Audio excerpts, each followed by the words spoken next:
It was tough to hear someone whose opinion I valued call me an ineffective communicator. I didn't know it at the time, but in that moment, my identity was vulnerable and I allowed that feedback to define who I was.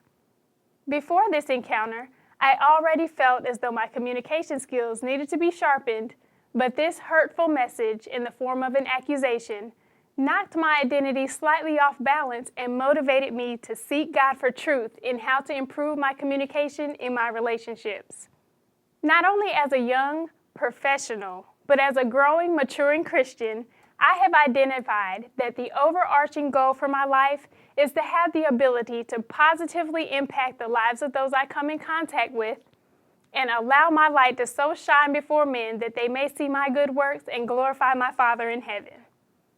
And in order to be able to accomplish this goal, it has been made apparent to me that I must become more self-aware. I had never heard of the enlarging the conversation equation, but being introduced to the concept has truly opened my eyes to the importance of identifying my needs, then utilizing the resources available to me in an attempt to succeed in my communication, one conversation at a time.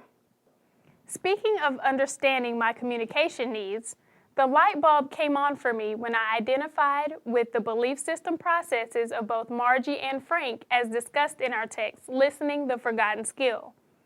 Being raised in a home where my father was in the military, I totally related with Margie's belief, you have to do what you're told. You must not question authority, as well as Frank's belief that speaking up to authority figures shows disrespect. After acknowledging my belief system and the effects that it has had on my communication, I then proceeded to make the connection between the belief and my CIS behavioral blend.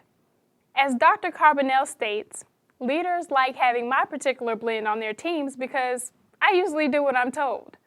While I'm thankful for my upbringing and could not have asked for a better pair of parents, I realized that my deeply ingrained belief system has caused me to have difficulty as an adult, being able to share my thoughts and feelings with supervisors and others I see in authority.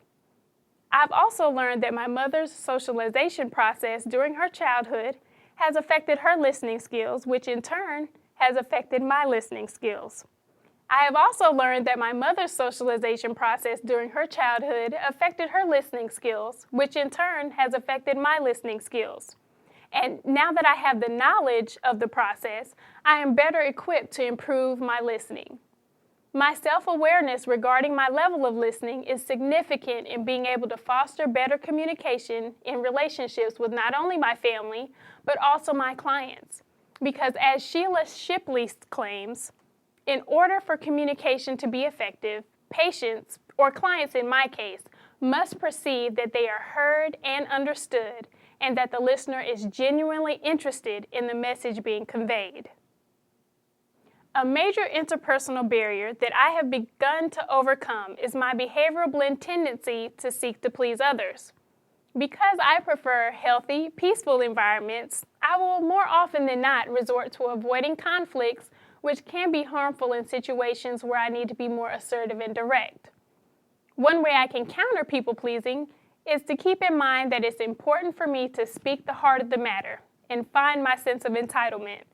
I must know that my feelings are just as important as anyone else's, and I have a right to speak up when necessary. Another potential barrier in my communication is my inclination to practice the listening style of the faker, as described in Burley Allen. This causes me to listen at the 2 and 3 levels of listening. It is imperative that I make good use of the time lag factor by summarizing what the talker is saying instead of getting sidetracked in my own thoughts. After completing one of the initial listening assessments, I'm embarrassed to say, but I was a below average listener. I hadn't truly understood until now just how difficult active listening is, and I can totally agree with Warren Brown, who says, listening is an often overlooked element of the communication equation, perhaps because it takes significant effort and skill to do it correctly. Along with keeping the solutions to my potential communication barriers in mind, I also believe that being introduced to Dr. Peterson's flat brain theories, including the flat brain syndrome and the flat brain tango, will assist me in facing internal and external noise pollution.